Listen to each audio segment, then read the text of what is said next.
Voisinage géographique. Il est saturé par des conflits armés internes et internationalisés. Cette situation a mis la nation algérienne et sa terre dans un brasier.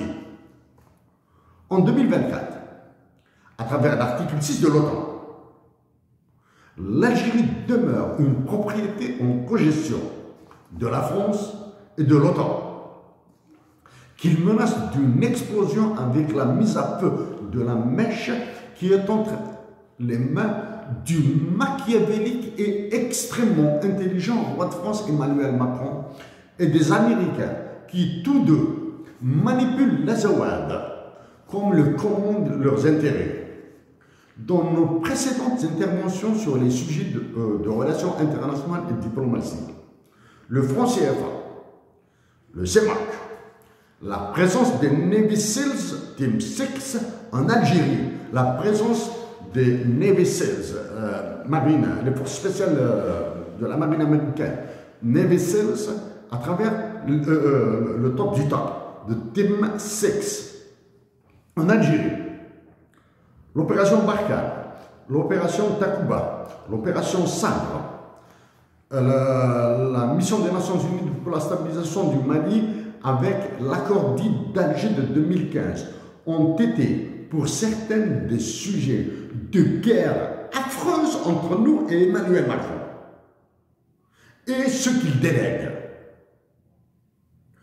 Pour l'accord d'Alger, nous le répétons et nous le répétons encore une fois, d'autant plus que les militaires d'Alger et les militaires du Mali partagent énormément de points communs.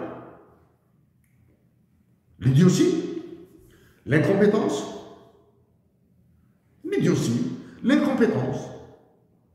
les enfantillages et le manque de patriotisme. Ça, c'est ils ont en commun.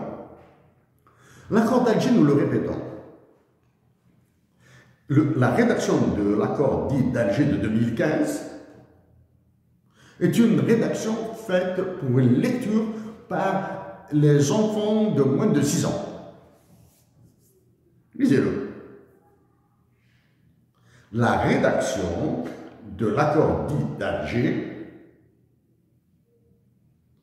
est faite dans un style accessible pour les enfants de moins de 6 ans. Ça, c'est la première chose. Deuxième, il a été signé par au moins une vingtaine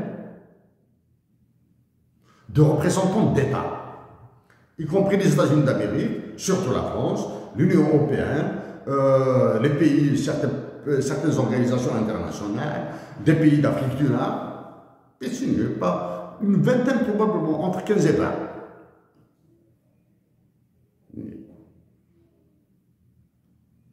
Il n'y a que les militaires idiots du Mali, actuellement du Mali, le Niger va s'en soucier, hein, du Mali et de l'Algérie qui se querellent dessus.